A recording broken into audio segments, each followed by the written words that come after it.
Magic the Gathering has the best lore of any card game. That's not an opinion, it's a fact. Yu-Gi-Oh! Players will cope and say, "Oh, the branded storyline is so good! Oh, the Gaga Gigo saga is incredible!" And to be fair, they're not wrong, but these self-contained stories still pale in comparison to the behemoth that is the collective MTG lore accrued over the past 30 years. If you've never played Magic the Gathering or never read a Magic the Gathering story before, let me make a quick recap of how the lore of MTG goes. For most of Magic the Gathering's early years in the 90s, every single story took place in a singular realm called Dominaria. It had all the classic fantasy stuff going on: elves, dragons, goblins, weirdly kinky women that are attracted to you, and even more imaginary stuff. A lot of these stories focused on an impending invasion from a completely different realm, Phyrexia, a place of mechanical monstrosities led by the formerly human turned mad god Yawgmoth, trying to conquer the entire universe. Dominaria and Phyrexia both exist as separate planes in what is called the multiverse. Not like in Marvel comics or movies where it refers to alternate universes where incest is okay, but more in the sense where they're different planets of sorts, and the only way to move from one plane to another, barring exceptional portal-based circumstances, is to be a planeswalker, a near godlike being who can travel the blind eternities, which is basically space, to go from plane A to plane B at will, which is called planeswalking. As Magic grew as a brand, it too decided to explore other planes. In the late 90s and early 2000s, we were introduced to a myriad of new, unique planes. Kamigawa was a plane inspired by feudal Japan, what with the samurai convention going on pretty much everywhere, but with added fantasy elements in the forms of kami or spirits, as well as demons and goblins, which were definitely not like Dominaria's goblins. Ravnica is a plane inspired by Renaissance-era Eastern Europe, composed of a giant city being ruled by 10 guilds, each with its own responsibilities and secret agenda. Theros is a plane inspired by ancient Greek mythos. Innistrad is a plane inspired by gothic aura such as vampires and werewolves. Ixalan is a plane inspired by how cool dinosaurs are, that also has vampires that are inspired by Spanish conquistadors rather than Bram Stoker's Draculas. Basically, Magic has an infinite number of settings for its stories to take place, but they do involve recurring characters in the forms of the aforementioned planeswalkers, who are often just tourists visiting a place, being like, "Whoa, this place sucks significantly less than the one I was just in," try to do a little good unless they happen to be a giant old dragon wizard who wants to conquer it all, and buzz off to the next plane. The cool thing about Planeswalker in MTG stories is that they allow the reader of such stories to have someone to relate to. Someone who is also new to this setting and discovers it alongside them. Of course, it doesn't mean the setting is always worth engaging with. Everyone knows about Universes Beyond, the official term for Magic the Gathering crossovers, which started with a couple of unique Walking Dead cards all the way back in 2020, back when the show itself was a Walking Dead, and continues all the way to today, with an entire upcoming expansion being dedicated to Spider-Man and friends. Hooray! Needless to say, Universes Beyond is incredibly divisive to say the least. Likewise divisive are what the player base has taken to calling hat sets, which is to say sets that aren't crossovers, but feel like they might as well have been, because they also feel incredibly detached from the rest of MTG's canon. For instance, Outlaws of Thunder Junction had a bunch of existing characters visit the plane of Thunder Junction, which is basically a Wild West set. So naturally they dress up as cowboys and cowgirls and do some cowboy stuff like robbing a train. Even before that, Streets of New Capenna, inspired by the 1920s with its mafia tropes and its Art Deco visuals, had its main villain be Ob Nixilis, a former human warlord turned demon who decided to dress up for some reason. I think these sets feel uncomfortable for two main reasons. Number one, they're way too close to our actual history. The Wild West and 1920s aren't just fantasy settings, they're actual time periods where actual people existed, some of whom might actually be related to you. As a French crab, I don't think I have any cowboy ancestry, but sets being heavily inspired by our actual history inevitably feel detached from wider fantasy as a whole. Number 2, the characters visiting those sets inevitably end up cosplaying, which is also super weird. Lzav is the guildmaster of the Demir, one of the 10 guilds of Ravnica, specialized in secrecy, guile and manipulation. He is able to change shapes at will, enter people's minds and steal their thoughts without them even realizing it, and nobody's even sure if he's alive anymore. So why the fuck would he show up on Thunder Junction dressed as a bandito? It's like if Han Solo started showing up in Lord of the Rings dressed as a knight and shot Sauron in the face. It would feel like gratuitous, like the creators just wanted people to point at the screen and be like, I recognize this! This is a thing that I know!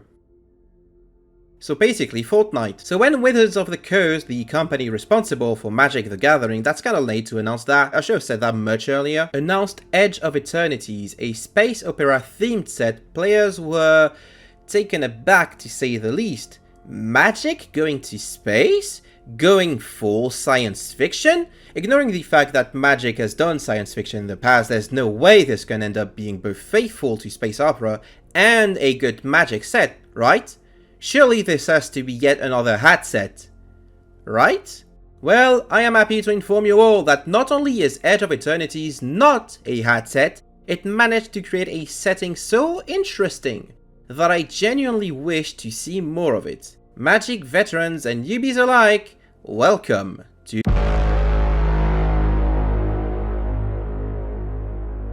In this video, I'm only going to talk about the setting and story premise of Edge of Eternities. I will not talk about the set cards or gameplay mechanics, no matter how hard I want to, and I will refrain from talking about other Magic the Gathering sets and stories any more than necessary. Don't worry, I'll keep things straight and simple, so hopefully you'll enjoy this video even if you've never touched Magic the Gathering before. Like I've said before, Magic is defined by a multiverse of self-contained planes, and, until recently, only planeswalkers could travel between planes. But the multiverse also has its own limitations. Outside and around the multiverse, there is the Edge, a unique plane separated by the rest of the multiverse by the Chaos Wall, a hard border which nothing can cross. Inside the Edge exist an incalculable amount of star systems, a large number of which are ruled by Pinnacle, a grand alliance of multiple races and civilizations, including the Eumidians, the single most common species in the Edge, and the Drix, a race capable of Weftwalking, which is to say to teleport out of the Edge into the Blind Eternities and then back into the Edge at will. It's pretty much just like planeswalking, but across an entire species. The Drix shared the secrets of faster than light or FTL travel with Pinnacle, which in turn allowed Pinnacle to create Eternity Columns, gigantic installations that allow spaceships to travel seamlessly between star systems by slinging them from point A to point B. Pinnacle also has the tough responsibility of encouraging trades between its member species and discouraging conflicts. One such conflict is the Entropy War, fought between two religious factions with opposing ideals, the Monoists and the Sumists. The Monoists are, simply put, a death cult. Monoism's ultimate goal is to reach Inevita, the next eternity, in a perfect future in which all is returned to the void and allowed to be born again. To this end, Monoists seek to convert singularities into supervoids, black hole-like entities that are different from supernovas because they still emit photons. I have no idea what any of those words mean. But what I do know is that Monoism's teachings come from the Faller, the first prophet of the Monoist faith, and apparently the first person to fall into a supervoid. The death cult part comes in how the supervoids are formed. Cultists are embedded with Sekar, a microvoid wrapped in a cute little bead which can be activated anytime to instantly collapse everything nearby into a black hole. Doing so, the cultists believe, will propel them to the next eternity, while also helping grow supervoids all over the Edge. And to be fair, I've heard worse recruitment spiels.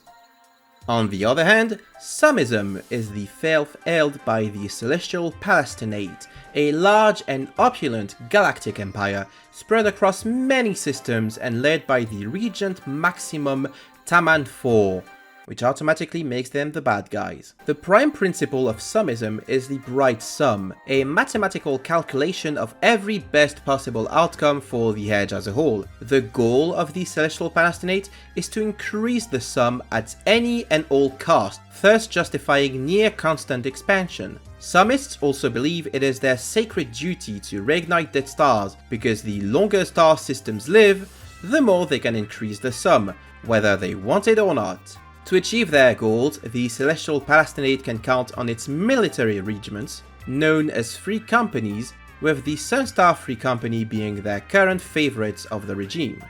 An imperialistic force that uses military means for expansion and justifies it by saying it's for the greater good.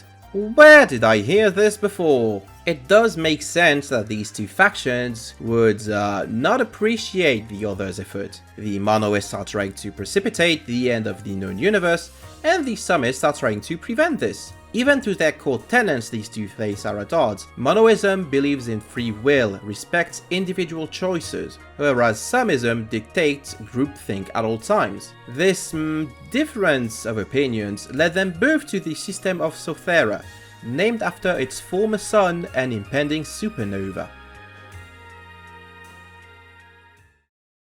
Sothera used to be a thriving sun, having given birth to many worlds. These days, it only counts 5. 2 of these worlds were claimed by the Entropy War. Anuki, the planet closest to the Sothera supervoid, was claimed by Monoists, who renamed it Sussa Secondi, and Adawa, which is thankfully a bit farther from Sothera, has been colonized by the Sunstar Free Company and is now named Adagia. Now for the 3 remaining planets, starting with Cavaron, second closest to Sothera and home to the Cav. Cavaron was itself struck by tragedy when, upon learning of their sun's impending collapse into a supernova, the Cavaronic Federal Empire accelerated their mining projects in order to accrue enough resources to fight against the upcoming cataclysms. Surely capitalism is the solution to our environmental troubles? No, it isn't. These mining projects ended up splitting the planet in 2. Literally. Cavaron is now 2 hemispheres, Cavaron before, which holds the governing body of the Empire, but crumbles and fades away more and more with every passing day, and Cavaron that is, a desolate landscape being picked apart by scavengers and outlaws. Ultimately, all of Cavaron before will become Cavaron that is. Cavaron Ruins is what attracted Pinnacle to the Sothera system, with Pinnacle Sothians being interested in accruing the only currency that matters in the Edge, Malomass or Malo, which is to say reputation and good favors. Pinnacle's entire economy is based around Malo, so opportunities to perform good deeds such as helping the Cav evacuate their doomed planet or providing assistance with recovering traces of Cav culture tend to attract a lot of people. It's cloud but monetized, and this is probably the first time in years that someone unironically used the word clouds. Next to Cavaron is Evendo, a formerly glacial planet which is currently being terraformed by a unique strain of Humedians who landed on the planet eons ago, fell into hibernation, and only recently emerged thanks in no small part to the neighboring cataclysm. The insect-like Humedians are doing a great job tending to Evendo. So good in fact that the Cavaronic Empire are considering just invading it, and strongly believe this could be their Cavaron tomorrow, so watch out for that. And last but not least of these 5 planets is Uthros, a toxic gas giant which is home to the Uthros Combine, a private research group helmed by the Ilvoi, a race of jellyfish-like beings who can turn gas into solid matter, a process known as cloud scorching. They're pricks. It is on Sothera that the story of Edge of Eternities takes place, between ruined worlds, warring factions, and impending disasters. And in the middle of all this, Sammy, the human captain of a humble spacecraft known as the Serima, is looking for their missing cat. So, fun fact about cats that I'm sure all cat owners already knew, but cats can, in fact, teleport at will. Just like the Drick's cats can weft walk, and Sammy's cat Miri weft walked several years ago, leading Sammy to search for them ever since. This search has led to most of Sammy's crew leaving them over time, leaving only Tanuk, a cav who was exiled from Caveron after committing a shameful act that cost many lives. With only a skeleton crew and a ship that is starting to fall apart, Sammy is in dire need of additional resources to pursue their search.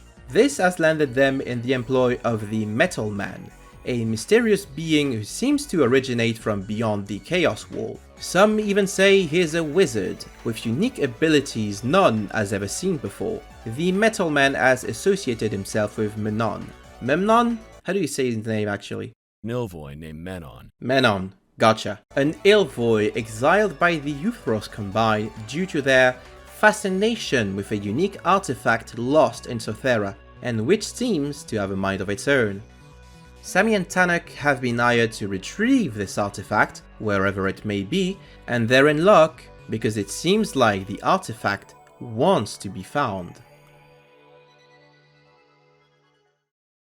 I'm not going to divulge any more details about the story of this set. You can read it for absolutely free on the Magic the Gathering website, all 11 chapters of it, and side stories too.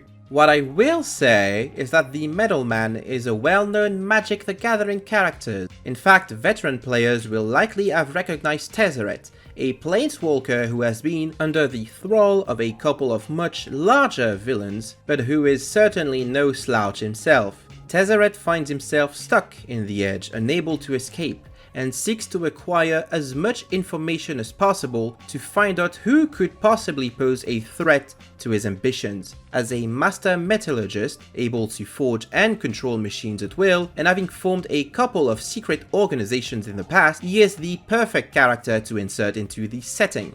I think that's what sets this story apart from the hat sets that I complained about earlier. Tezzeret isn't made to wear a cowboy hat so he can bother a bunch of cactus people and rob a train or something. Tezzeret is, just like us, a newcomer to this setting, and doesn't act any different for it. He seeks to accrue more information, shows genuine curiosity, treats the monoists and the summists with contempt as he does. He's being Tezzeret, but in a new setting, one that is strange and unwelcoming at first, but which we start growing into as he does. Another important part of this story is the new characters it introduced. The cowboy set had like 2 characters that were native to the plane the story took place in, and the bulk of the story was being pulled by existing characters being tourists. Having characters firmly grounded in the setting is important because it helps legitimize the setting as a whole. Sammy and Tanuk are a refreshing bunch to hang around. They exchange banter and pleasantries, they treat the world they live in with nonchalance and with ease, which makes sense because this is literally where they live. They're, along with 2 other characters I won't spoil away for you, the main characters of this story, not Tezzeret, which further helps cement the Edge as its own unique setting rather than a tourist attraction. Despite how outlandish Sothera is at first glance, as is proper for a fantasy sci-fi set, it feels tangible. It feels like a place you're actually getting to know through the protagonists of the story, each offering a unique perspective on the Entropy War, the structure of Pinnacle in Sothera, Caveron's fate, and so on and so forth. And despite being seemingly at odds with the entirety of MTG's core fantasy settings, Edge of Eternities is a wonderful addition to its mythos. Its story feels like the old Magic stories, which were more concerned with creating convincing worlds and characters than checkmarking plot points on a list. Oh look, familiar characters go to place A, then they go to place B, and they do a thing to progress the story. Whoa!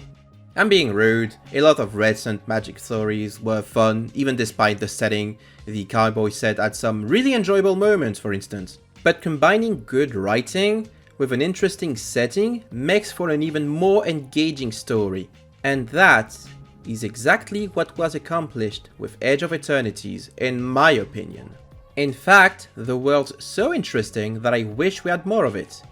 Unfortunately, Magic the Gathering long gave up on the idea of spending more than 1 expansion per setting, A couple of years ago, it was decided that we, as players, should explore more sets more frequently, and shouldn't have time to enjoy a setting before moving on to the next one. I think that's a shame. There were definitely many planes that deserved a more thorough look, and the Edge is now one of them. Additionally, Edge of Eternities as a set is being sandwiched between two crossover sets. Final Fantasy, which came a couple of months prior, and Spider-Man, which is one of the worst ideas for a crossover I can think of. It's somewhat disheartening to think that an actually interesting world is being rushed in favor of brand collaborations, which in turn keep being pushed more and more as a way to draw new players in. But what's the point of drawing new players in if we keep diluting the stories that keep people hooked and interested in Magic the Gathering as its own unique brand?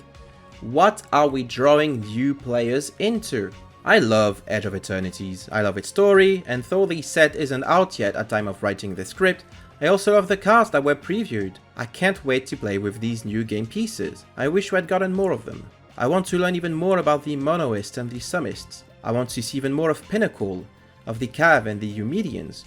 I want to know what's the deal with the Drix, like, why are they like this? The Edge feels so appropriately immense, so full of potential, and we've only just scratched the surface. What a shame then, that we must make way for recognizable brand crossover, which will then be followed by, guess what, another recognizable brand crossover, neither of which in my opinions belong in the rich world or worlds of Magic the Gathering. Isn't it ironic that a setting and a story focused around a super void is being left behind in favor of sets devoid of any of the magic? Thank you all for watching this video and for listening to me yap about a game that is not Duel Links. I know that this type of content is definitely not what you would expect from this channel, but I do hope that you enjoyed it nonetheless, especially as I try to pivot towards making more of it. If you did enjoy it, make sure to let me know in the comment section and also by liking the video, and subscribe if you haven't already. If you'd like to support me further, you can also do so by checking my Ko-fi in the video description or becoming a YouTube channel member. I would like to thank my Ko-fi donators in the forms of Dingus, Boy0, Jimmy, Zinnia, Yannick, Sile, Mark Lu, Fortune16, the Abyss Sector Guru, All Price and Exorcist. And I would like to thank my YouTube channel members Sternay, Crimson Reaper 5, Troy Bolton, Genius Wannabe, and Seal Lelouch. Thank you all for the support. I'm not sure what my next video is going to be about yet. Maybe it will be about Magic the Gathering, maybe it will be about something else. Regardless, I hope you will be here for it. Thank you all once again for watching this to the end, and I will see you all next time.